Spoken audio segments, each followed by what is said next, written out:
What's good? What's good, everybody? Welcome back to another episode of The Urban Platform Speaks.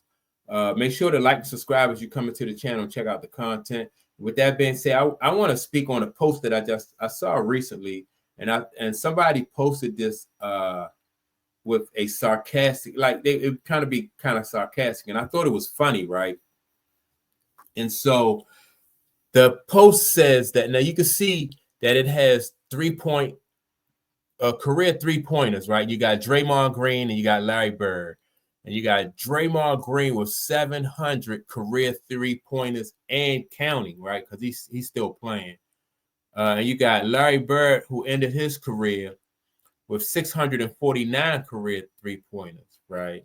And so the heading says Draymond is a better 3 point shooter than Larry Bird, the same way LeBron is a better scorer than Michael Jordan. And so, and then you had the laughing emoji. And I thought that was funny because nobody in their right mind thinks that Draymond Green is a better shooter than anything than Larry Bird. If Draymond had to play Larry Bird like on like the Celtics or something like that, he would torch Draymond Green. He would just torch him, and in my opinion, Larry Bird would torch him, right? But anyway, the thing is, in my opinion, I think that people pay too much attention to stats, especially this new generation. I remember when Kareem Abdul-Jabbar he got the scoring title, and it was kind of a big deal, but it wasn't really a big deal. Then I remember Karl Malone was getting close to that scoring title, and again, it was kind of a big deal. It made people made mention of it, but it really wasn't a big deal. Now, fast forward to LeBron gets the scoring title, all-time scoring title, and it is now it's a big deal. And in my opinion, stats in basketball really don't mean as much as they do in baseball. And baseball kind of almost messed that up with like the steroid era, but people still I don't play baseball and I don't follow baseball a lot, but a lot of people, as far as those stats, they kind of like the baseball stats, they kind of look at them with a side eye because of the steroid era. And some of those guys was hitting home runs, and they thought that those guys might have been juiced up. But I think if you don't have an opportunity to watch somebody like Larry Bird just play, like just on the eye test, and that's what a lot of times the eye test, man, you just got to go on the eye test. You got to watch film, and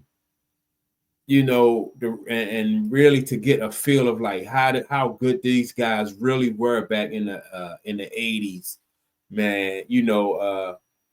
Because these stats right here can be misleading, and I think like a few years, like some years down the line, like in another 5 or 10 years, somebody might come along and say that Draymond Green was a better shooter than Larry Bird just because of his stats, not even really doing the proper research and understanding that the era that Draymond played in, like they were allowed to shoot a higher volume of threes. Like basically, that's what today's NBA is. It's like a 3-point contest.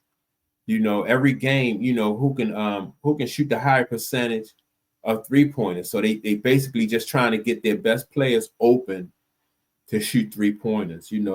When you had guys like, like most of the big guys back in the day never shot 3-pointers. Kareem Abdul-Jabbar had 1 3-pointer in his whole career. That's crazy.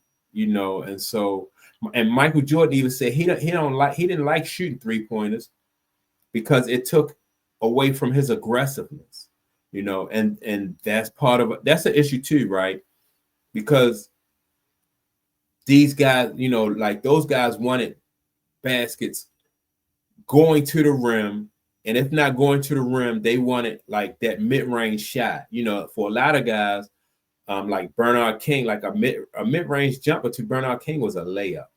It was almost automatic. You could just, if he got to a certain spot on the, you know what I mean, you could just chalk that up as a bucket because it was automatic. That's just how good they were. Isaiah Thomas too, like Isaiah Thomas, his mid-range game was very good. Joe Dumars, you know, most of these guys, man, their mid-range game was just like layups. You know, now Isaiah could get all the way to the rim. Isaiah had a very good jumper, but his mid-range game too was strong. It was very strong. And so nowadays, though, when you see you know, you see these stats, and I think stats are just a way to make this new generation feel like they have really accomplished something and they did something. But in my opinion, they're not even really playing basketball. It's just a 3-point contest, you know, and that's it. You know, everybody, or if they're not shooting threes, then they're trying to posterize somebody, you know, like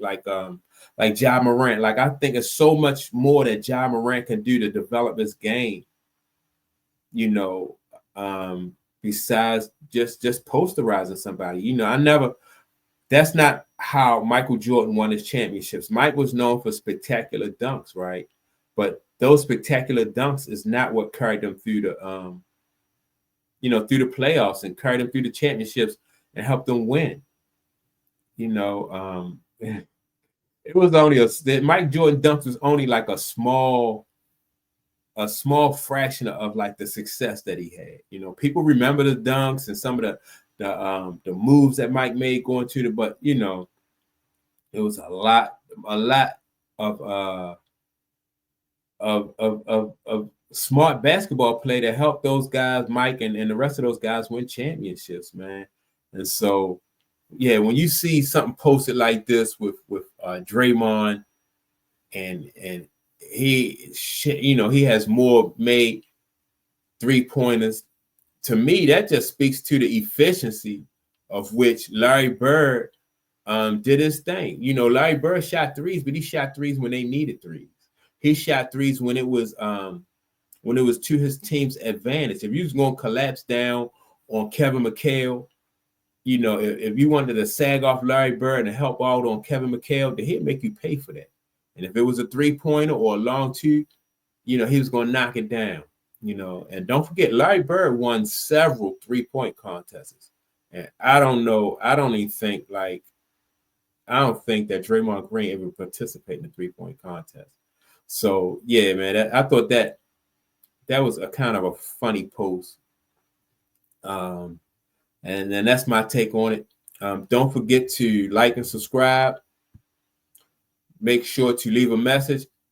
And I'll check you all out in the next video. Peace.